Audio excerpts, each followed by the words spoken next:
Welcome to the Performance Enhancing Podcast. It's like steroids for your brain. A podcast for people looking to live life at their peak potential. Chock full of real-world tools and knowledge that you can apply in your life today. By providing you with a lens into the lives, beliefs, practices, and actions of those who are already living extraordinary lives, the Performance Enhancing Podcast will help you shift your mindset or create that change in your daily rituals and habits so you can explode with success in the areas of life that are most important to you. So get ready for another dose of Performance Enhancing Podcast with SatoriPrime. Here's your host, Ilan Ferdman.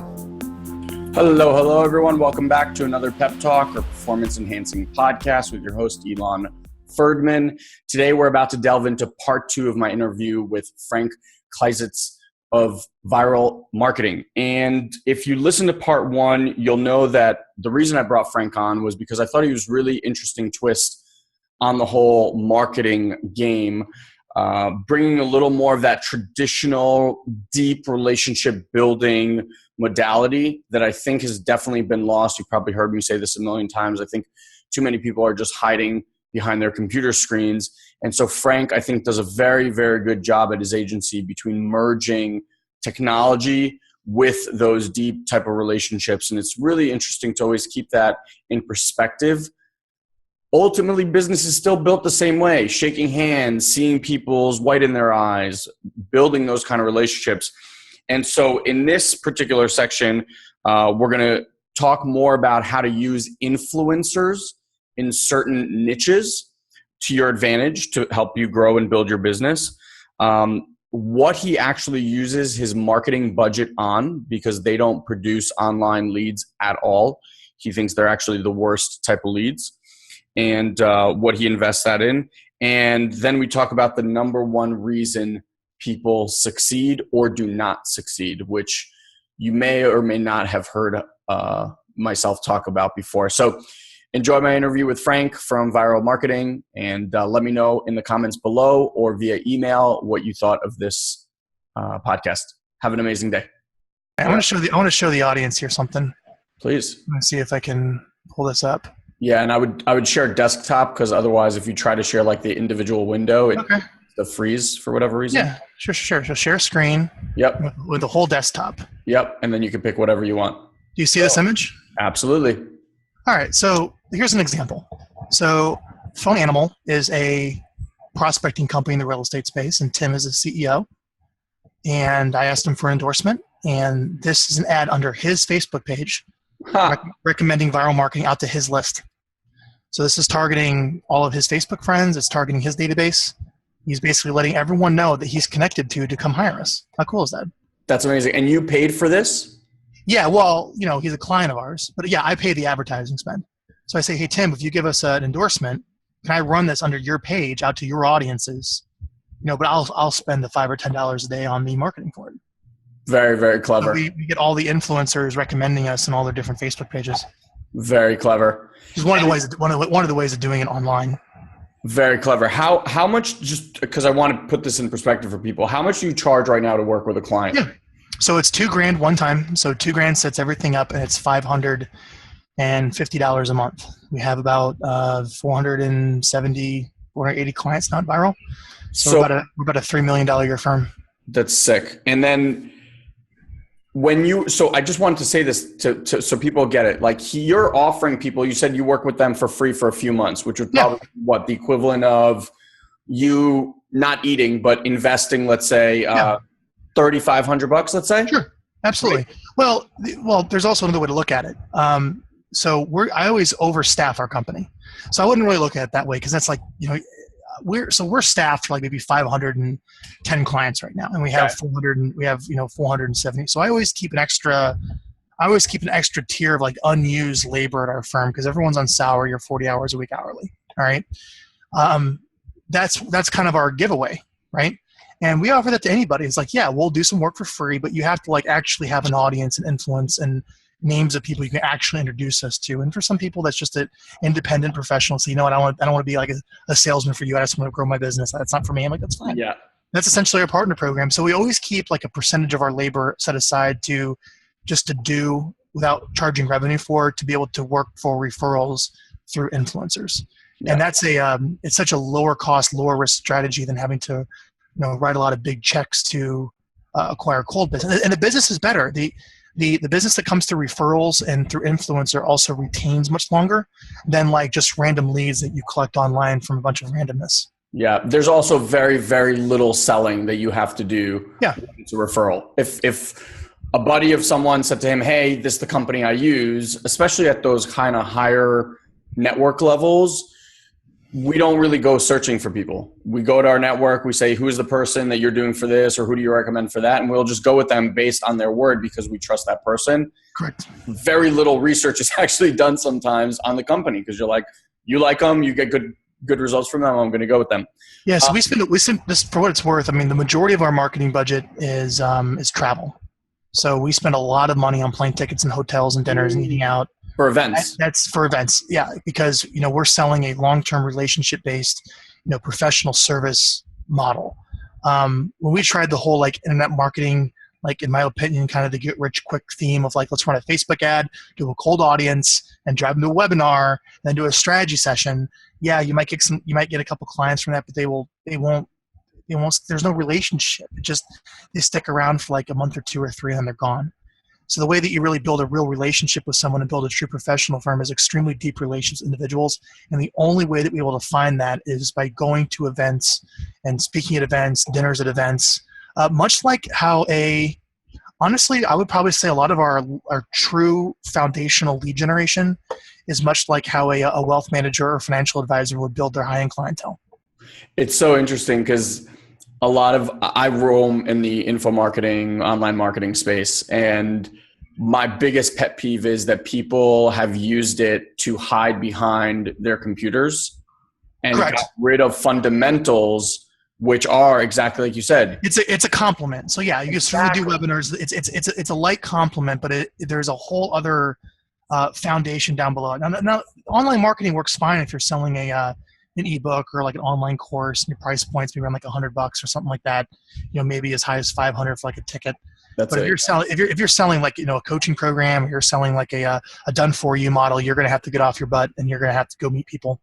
Yeah, really, really clever. All right, so that's kind of, I see like the mindset shift, which I really, really appreciate. Scaling. When you were scaling your business and started growing, what were some of the biggest hurdles you met, and how did you kind of get through those? So one of the first things that we did is we said, we're only going to do one marketing plan here.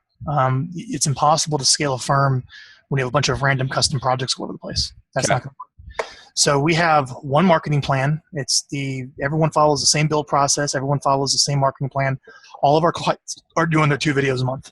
So every single client follows the exact same marketing plan. So with that, it makes it a lot easier to scale, right? So I think that's probably a big key part of that. Then it comes down to, I had to time block time to always do my lead generation. I always had to set aside hours every single day to make my prospecting calls, do my lead follow-up, to make sure I get people to the client dinners, to make sure I go to the events. And I never, ever, ever for many years took my eye off the ball, always making sure I'm doing what I can to bring in business.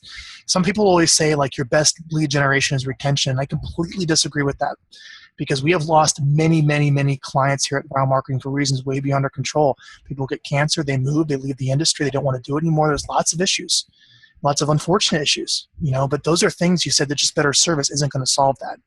So you always have to have a consistent lead generation system in the pipeline to bring in business.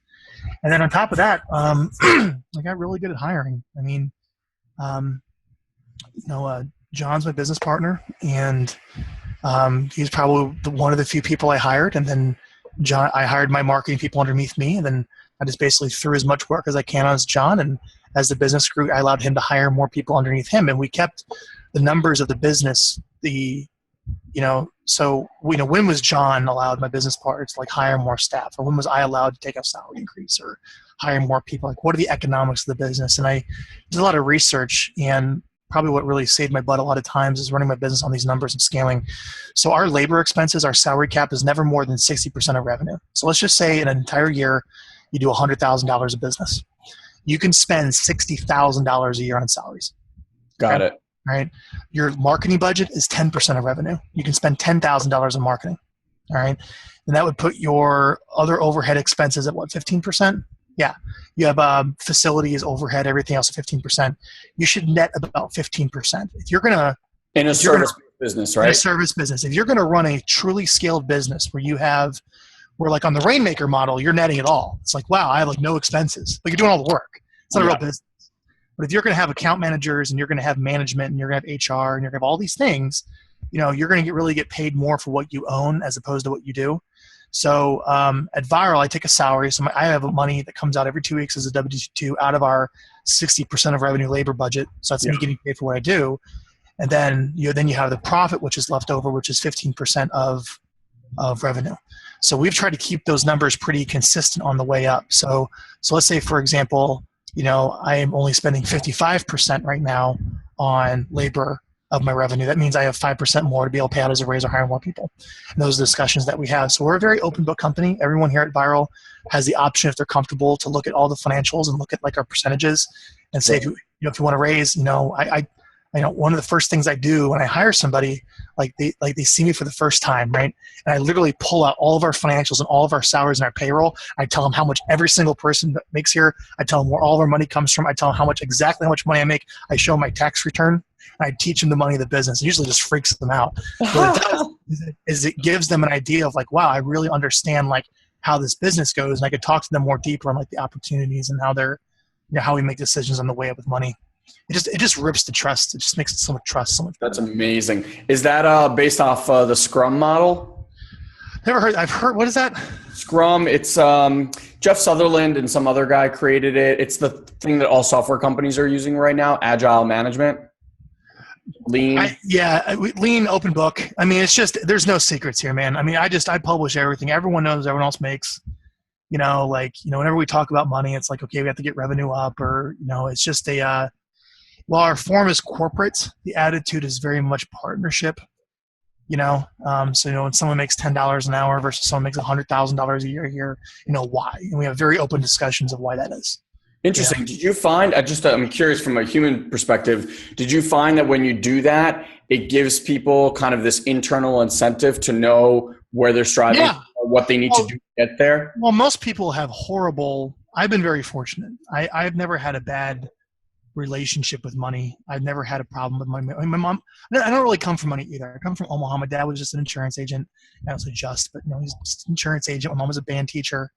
And, there was always money. I mean, it was never really an issue. But for most people, money just stresses them out. There's a lot of emotional issues. And it just always creates this contention of like just this money. And I just wanted to rip the Band-Aid off and talk about it.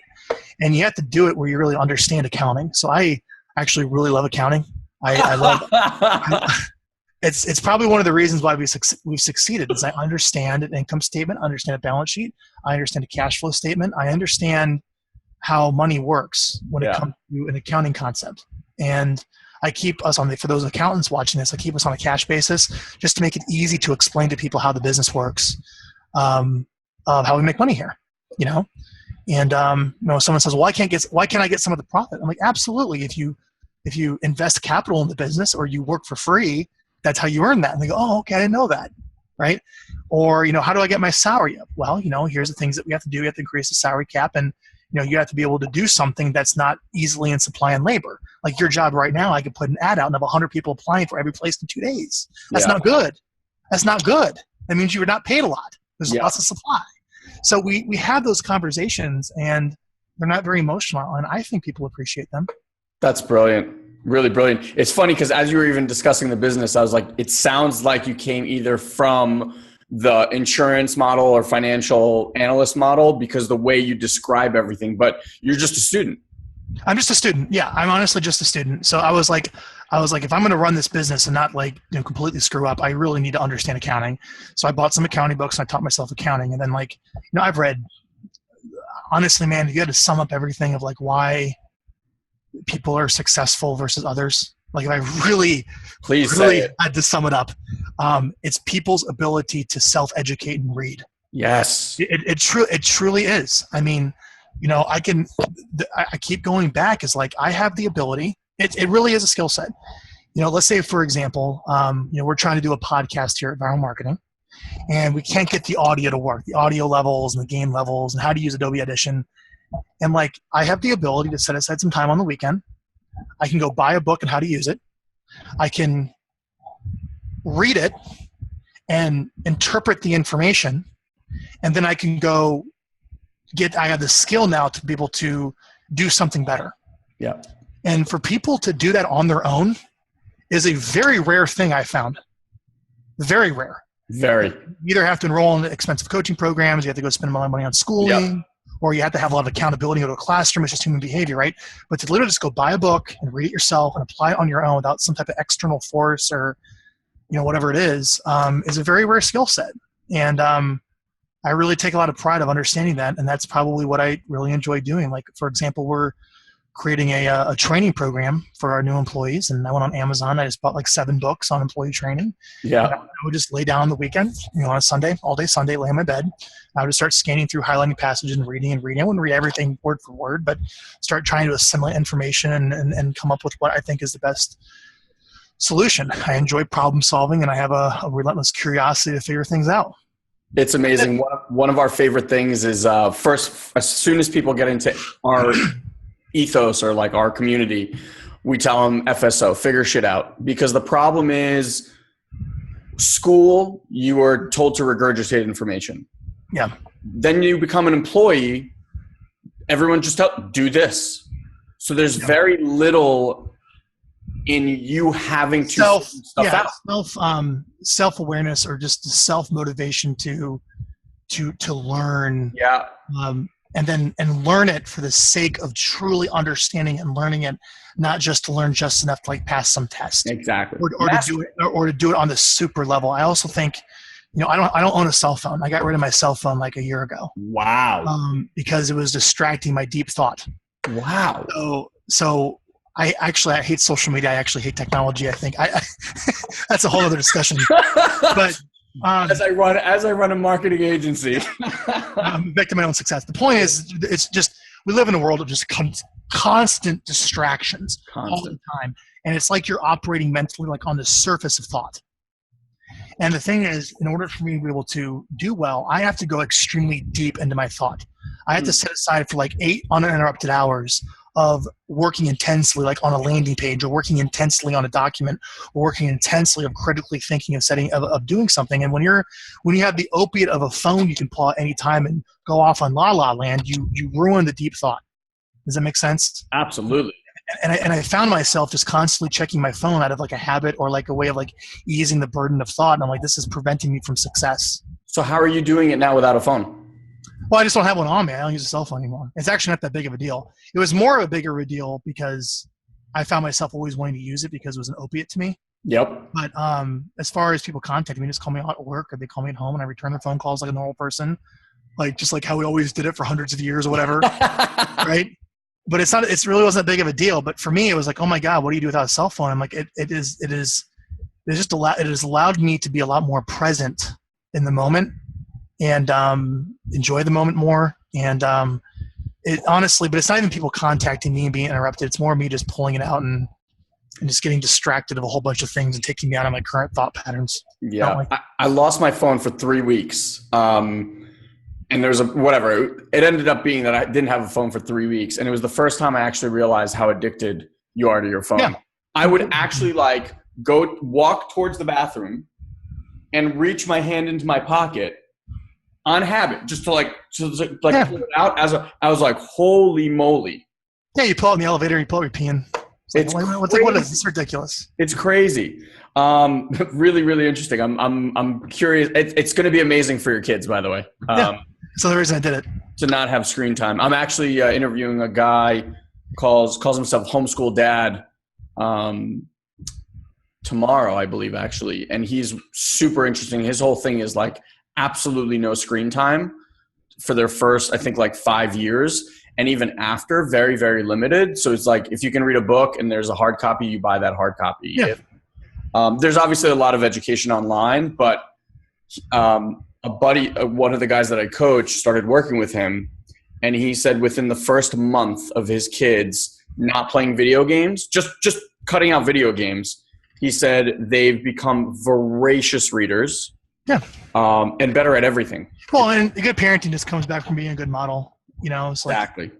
Yeah, that's a whole other discussion. But yeah, I mean, just that's, at the end of the day, again, if you want to kind of sum up what, Frank, how did you do what you do at viral marketing, or, you studied so many, what is it? And it's enough self-awareness to know, like, okay, here's where I want to go, and having a lot of time to think about where do I want to be, and assessing where you're at now, and very systematically figure out how do I get to the end result and measure that every single day. And success is such like an inside job of like an individual, where it's just a constant game of yourself trying to figure out what you're good at, what you're not good at, how can I get better, and never lose that edge. And that's really what separates, a successful entrepreneur from someone who's unsuccessful. Is there's a lot of failing and trying to figure it out, and an extreme amount of critical thought and learning and reading, because business is very complicated. It's simple. It's simple in concept, but the actual daily execution is difficult. Not so much that it's difficult from a here's the tactically what you have to do, but the human behavior of having to actually motivate yourself to do all those things at these times every single day is the inside game you have to play with yourself to combat the natural slothness of just wanting to go watch Netflix all day and relax. You can't do those things. Amen, brother. That was so well said. All right. Last question, because I know we're running out of time. That old cliche of I wish I knew then what I know now. What's something you absolutely wish you would have known when you were younger? Wish I knew when I was younger. As I say this to like your 30, how old are you? 30? Yeah, 30. God. I don't know, man. I don't know. The only thing I could possibly think of is, let's say my health is bad, but over the past 7 years, I traveled around the country. I was on a plane, dinners, nightclubs, going out. I think I just drank like a fish and ate absolutely crappy. Yeah. And I wish I knew a little bit younger about, correct eating habits. Specifically, I went to a Tony Robbins seminar a while back, one of his UPW events, Unleash the Power Within, and he had a nutritional talk. And that really hit home with me. I was doing like the paleo diet, and I was doing a whole bunch of things that would screw me up. And that diet really hit home, blood analysis, getting your blood work done, understanding the depths of like the importance of your health and nutrition, of what I've been spending a lot of time on. So that's amazing. That's something I wish I was taught earlier on. Like I really spent a lot of time figuring out business, but I wasn't figuring out like how to not die. I don't think that's big in Omaha. No. You probably go back there now and you're like, what? From San Diego, it must be the most stark contrast. Yeah. All right. Where can people find out more about connecting with you and what you guys do? Yeah, just go to getvyral.com, GETVYRAL. You can Google viral marketing, VYRAL, so it's viral with a Y. Check us out. We would love to help you out. Essentially, what we're going to do is we're going to round up your whole database.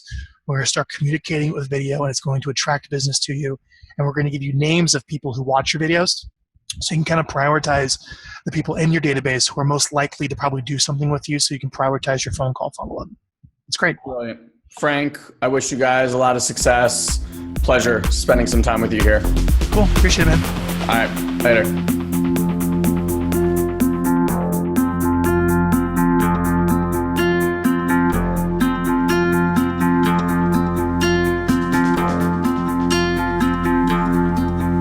Did you run through doors till you hit the floor?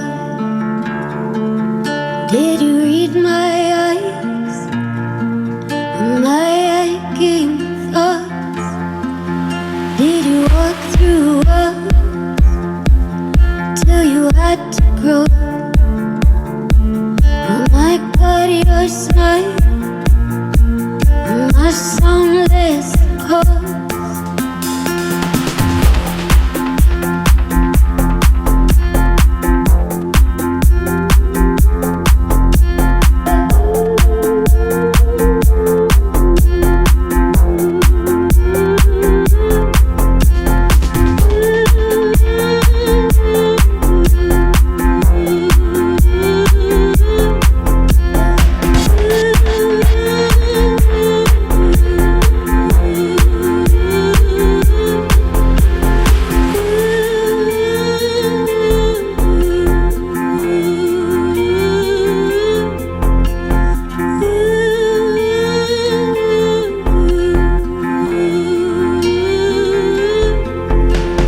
Bye.